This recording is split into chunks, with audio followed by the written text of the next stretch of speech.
Welcome to MSDG cooking channel. இன்றைக்கி நம்ம என்ன வீடியோ பார்க்க போகிறோன்னா கோதுமை போண்டா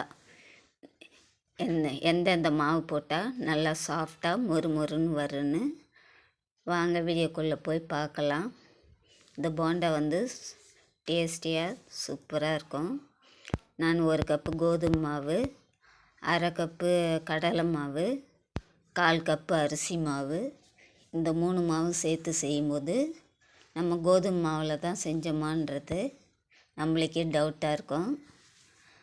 அதுக்கு நான் ஒரு ஸ்பூன் ஜீரகம், 2 ஸ்பூன் குழம்பு மிளகாத்தூள், 1/2 ஸ்பூன் காரத்துக்காக தனி மிளகாத்தூள், 1/4 ஸ்பூன் மஞ்சத்தூள், 3/4 ஸ்பூன் சால்ட்டு உப்பு, ஒரு பெரிய வெங்காயம் பொடியாக கட் பண்ணி வச்சுருக்கேன், இஞ்சி ஒரு துண்டு பொடியாக கட் பண்ணி வச்சுருக்கேன், கொத்தமல்லி கருவேப்பிலை பொடியாக கட் பண்ணி வச்சுருக்கேன்.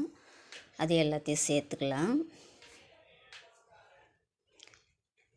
இந்தமாரி செய்யும்போது நல்லா சாஃப்டாக இந்த மழை நேரத்துக்கு குளிர் நேரத்துக்கெல்லாம் நல்லா இந்தமாரி செஞ்சு சாப்பிட்டோம்னா நல்லா சூப்பராக இருக்கும்.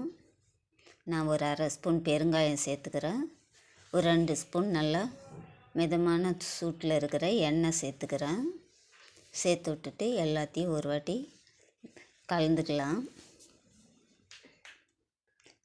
கலந்து விட்டுட்டு கொஞ்சம் கொஞ்சமாக தண்ணி தெளிச்சுக்கலாம், பசைஞ்சு எடுத்துக்கலாம்.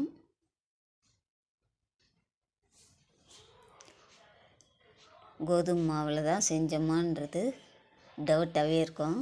நம்ம இந்த 3 மாவுமே கலந்து செய்யும்போது நல்லா மொறுன்னு இருக்கும், உள்ளே நல்லா சாஃப்டாக இருக்கும். நம்ம எதுவுமே ஆப்ப சோடா எதுவுமே சேர்க்கலை. இந்த மாதிரி தள்ளன்னு கட்டியாகவும் இல்லாமல் தண்ணியாகவும் இல்லாமல் இந்த அளவுக்கு போட்டு பிசைஞ்சிக்கலாம் மாவெல்லாம். இப்போ ஒரு கடாயில் எண்ணெய் சூடாயின்ருக்கு.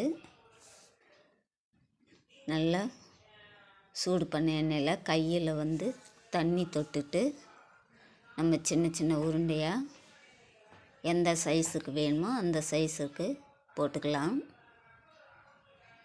குட்டி குட்டியாக வேணும்னாலும் பக்கோடா மாரி போட்டுக்கலாம்.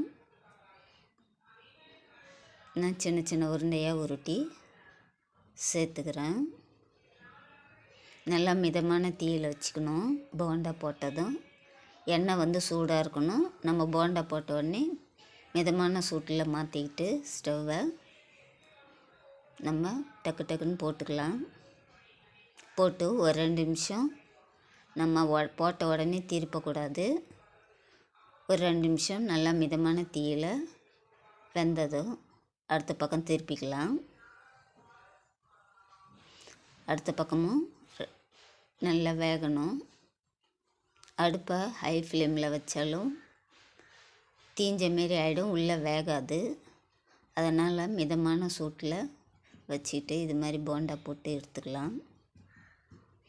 இப்போ இதேமாரி எல்லாத்தையும் பொரிச்சாச்சு. இந்த வீடியோ பிடிச்சிருந்தா லைக் பண்ணுங்கள், ஷேர் பண்ணுங்கள், கமெண்ட் பண்ணுங்கள்.